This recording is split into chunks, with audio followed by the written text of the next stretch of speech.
Membuka mata hati menghadirkan Al-Quran di dalam hati. Sahabat UMV bertemu kembali di Al-Quran Braille Official. Harapan kami sahabat bisa mendapatkan informasi dan inspirasi dari setiap tayangan kami. Yuk kita simak video berikut ini. Bismillahirrahmanirrahim. Assalamualaikum warahmatullahi wabarakatuh. Alhamdulillahilladzi arsala rasulahu bil huda wa dinil haq yudakhirahu ala dini kulli wa kafa billahi syahida. Asyhadu an la ilaha illallah wahdahu la syarikalah wa asyhadu anna Muhammadan abduhu wa rasuluhu alladzi la nabiyya ba'da. Allahumma sholli ala Muhammad wa ala alihi wa ashabihi ajmain. Hey sahabat Al-Quran Braille Official, bertemu kembali kita di lebih dari sekedar membaca Al-Quran Braille bersama saya Entang Kurniawan dan Bapak Haji Trio Agus Kusmawanto. Assalamualaikum. Waalaikumsalam warahmatullahi wabarakatuh. Alhamdulillah Kak Haji. Kita lanjutin tadarus. Hayo. Kemarin kita ngebahas surat At-Tolaq ya. At-Tolaq tentang menceraikan. Nah, sekarang masih di surat yang sama. Masih ya. Di surat ayat yang ke At-Tolaq ayat ke-4 berarti Kak Haji. Ayat ke-4 dan sampai ke-6. Oke, silakan. Kita mulai. A'udzu billahi minasy syaithanir rajim. Wallaa'i ya'isna minal mahid min nisaikum in irtabtum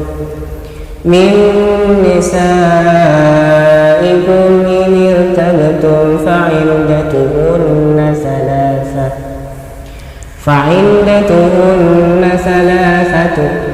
ثلاثة أشهر واللائي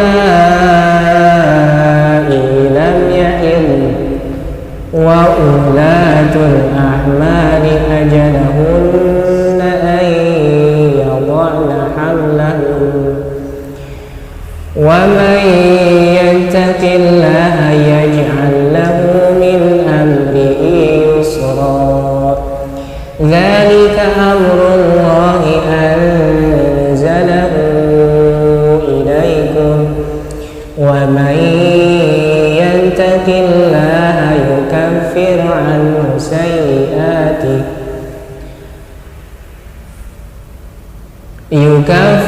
عنه سيئاته ويعظم له أجرا سكنتم من وجدكم ولا تضاروهن لتضيقوا عليهن وإن كن أولات حمل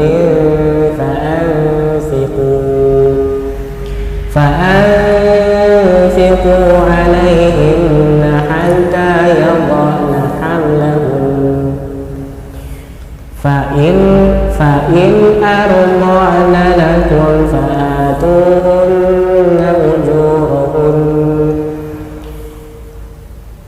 وأتمروا بينكم بمعروف وإن تعاسرتم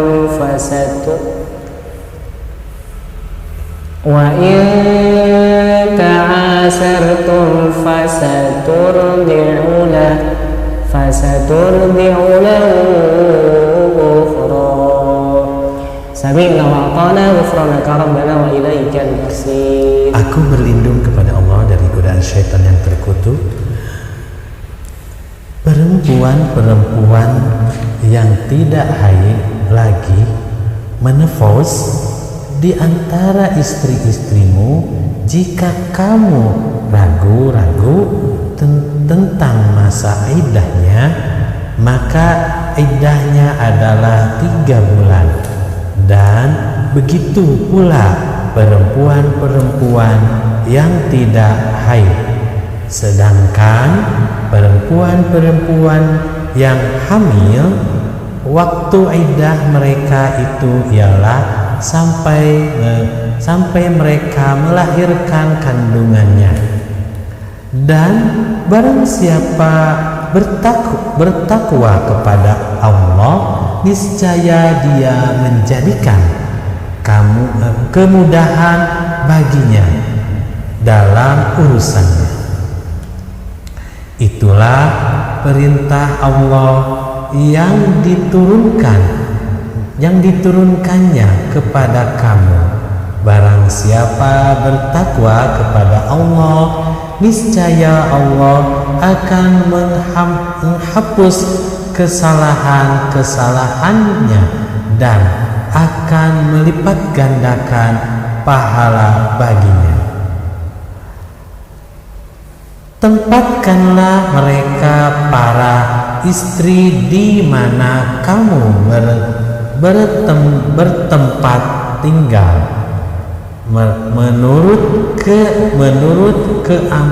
menurut kemampuanmu, dan janganlah kamu menyusahkan mereka.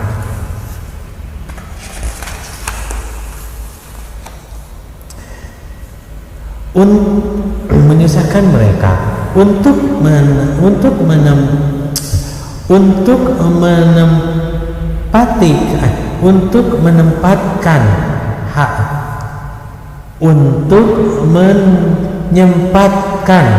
hati mereka, untuk menyempitkan hati mereka. Dan jika mereka istri-istri yang sudah ditalak itu sedang hamil, maka berikanlah kepada mereka nafkahnya sampai mereka melahirkan.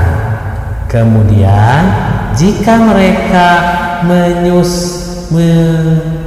menyusukan anak-anakmu, maka berikanlah imbalannya kepada mereka,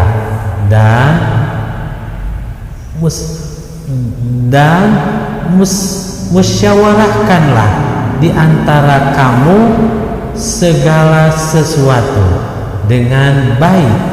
Dan jika kamu menemui kesulitan, maka perempuan lain boleh menyusukan anak itu untuknya. Kami dengar dan kami tahu. Alhamdulillah, barakallahu fiik. Jadi satu lagi keterangannya adalah tadi ya, yang kalau iddah untuk yang hamil itu sampai melahirkan. Dan konsep rujuk itu ya ketika mencerai istri yang sedang hamil, maka kalaupun mau kembali merujuk itu bisa. Tapi ketika dalam kondisi mengandung, ia tidak boleh menerima dulu lamaran dari yang lain. Tapi gitu kalau oleh suaminya, kalau oleh suaminya bisa. yang Idah tadi ya belum habis yang menjadi wasilah ayah dari yang dikandungnya gitu ya. Nah itu bisa boleh rujuk lagi. Kalau ada istri harus menunggu lahir dulu. Jadi misalnya bercerai, tahu-taunya hamil. Nah maka dia si laki-laki itu bisa balik lagi, bisa kembali tanpa harus menunggu lahiran. Tapi misalnya nggak akan baik lagi, maka si perempuan itu belum boleh menerima yang lain. Belum boleh. Walaupun itu siapanya gitu ya, akan bersedia jadi ayahnya, tapi tetap belum boleh ya. Iya, dalam konsep biologis kan itu nantinya akan tercampur. Ini nasabnya kasaha gitu. Jadi keasinan. Kalau mau gitu kan. Iya, itu yang pertama. Yang kedua, kalau kita sudah menceraikan tapi istri kita sedang hamil, tetap kita harus menafkahinya, begitu ya? Ya betul. Jadi ada kewajiban dari seorang ayah untuk anak yang dikandung itu tetap harus kewajibannya menafkahi. Ya, sampai juga nanti konsep pengurusan anak setelah lahir, apakah ikut ibunya atau bapaknya, ini juga diatur dalam Islam. Selama dia menyusui berarti harus ikut dengan ibunya. Tapi tetap tanggung jawab nafkah itu dari. Tapi kalau ibunya ternyata nggak mau, maka kita boleh mengambil susu dari yang lain. Nah, sekali ada nikah deh jeung itunya. Tapi kan gini, boleh kan kan gitu ya. Iya. Misalnya ada apa janda baru melahirkan kan udah beres sudahnya. Berarti kan boleh kita tikah sambil kita juga bawa anak. Bisa jadi. Bisa jadi gitu iya. kan. Atau memang kita minta ibu susu ya kalau misalnya. Iya. Kalau ya memang itu diperbolehkan nanti dia berarti kan menjadi ibu susu sekaligus juga menjadi ibu bukan mahramnya. Iya. Ibu sambung. Makanya kalau mau menceraikan tuh lihat-lihat dulu. Ya kan lagi hamil atau enggak. Iya. Ya, tahunya lagi hamil kan gitu. Iya. Itu. Dan bilang ngapain kan jangan bercerai lah. Karena bercerai itu sesuatu yang halal tapi dibenci oleh Allah. Iya. Gitu. Ya Nabi Ismail alaihissalam ketika diperintahkan kan oleh Nabi Ibrahim, ketika Nabi Ibrahim nih datang ke rumahnya Nabi Ismail alaihissalam. Nah, kemana Ismail? Yang ada istrinya. Nabi Ismail lagi berburu.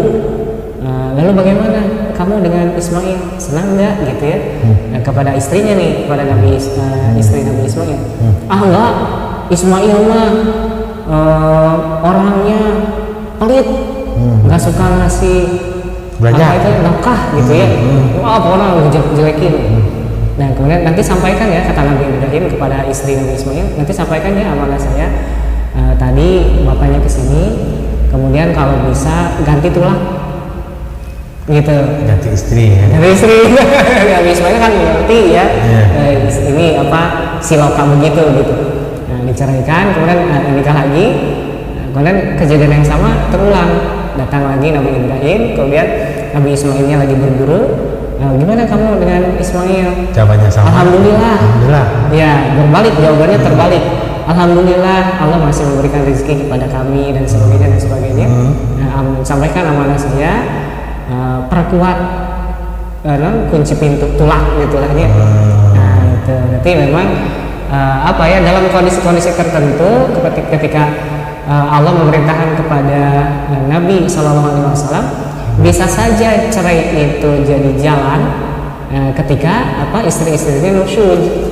Iya, makanya nih para istri daripada suami tuh suka ngomongin gitu ya, nggak ngasih nafkah, nggak ngasih cerai gitu kan. Begitu karena kalau lihat dari kisah Ibrahim tadi. Iya. Karena apa? Ada kemunafikan kan dalam rumah tangga. Nah, itu dia kan. Iya. Aku udah cuma ngomong lain ku anak mah nggak boleh ya, rumah tangga itu nggak boleh karena begitu ya. Iya, bisa jadi kan istri itu jadi jadi jalan untuk suaminya bertindak kejahatan gitu ya. Karena itu itu mau tas gaduh anu. Gitu ya suami nantinya jadi jadi kegelelan. Pikiran jadi menghalalkan di kantor dengan korupsi dan sebagainya. Pokoknya satu, tidak boleh cerai. Dua, cintai keluarga secara proporsional. Karena kata Allah, dan janganlah kalian mencintai apapun melebihi kecintaan kepadaku. Gitu ya Pak Haji? Iya. Terima kasih Pak Haji. Ya, kita perkuat tali rumah tangga kita dengan istri masing-masing ya, bukan saya dengan Pak Haji ya. Istri masing-masing. Istri masing-masing gitu ya. Daripada cerai mending nambah. Iya. Kalau berani, kalau mampu. Gitu. Mampu itu Kang Haji. Terima kasih Pak Haji. Iya Kang Haji. Mohon maaf atas segala kekurangan dan kehilapan. Insya Allah nanti kita bertemu di lain waktu. Saya Tang Kurniawan. Saya Trio Agus Kusmawanto. Pamit. Wassalamualaikum warahmatullahi wabarakatuh.